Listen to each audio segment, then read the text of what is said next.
Hey, this is NoahSD. Making another Stars 2-4 video. Um,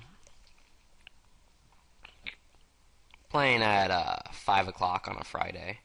So it's sort of like still during the time period when the tables really don't have that many fish on them because most of the fish are most people who aren't professional poker players are at work right now still or getting back from work. Um, so I don't know, I thought that would be fun. I usually don't play at this time because the games kind of suck, but I thought maybe it'd be good games for a video.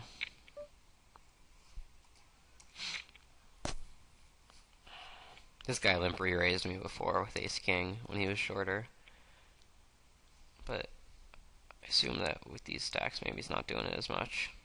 But I can't narrow his range as much as I'd like to because he limp re-raised before, so he's obviously capable of limping strong hands. Definitely checking back this flop. Basically, like, I think he's calling me with any pair, and I have ace high. I can definitely call a bet, given that he limp called pre-flop, even though I'm not as comfortable putting him on a tight range as I normally would be.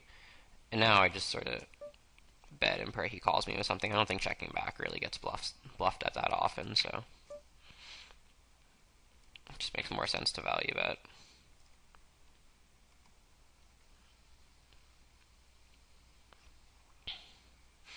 Here I am 3-betting tens, which is very standard. Triple B2 is some reg who I haven't really played with. Don't really know anything about him, but I'm saying he's a reg because he's at three of my four tables.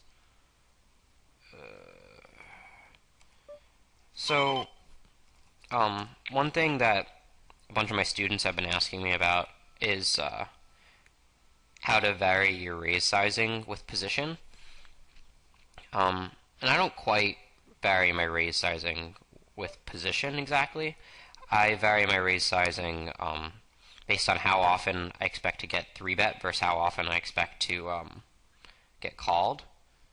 So, like,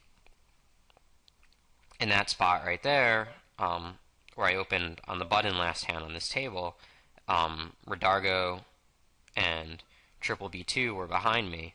And I mean, like I said, I don't really know Triple B2 that much.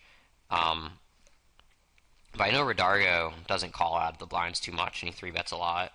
And in my limited sample on Triple B2, he's been aggressive. But mainly I was just concerned about the fact that Redargo does 3-bet pretty light.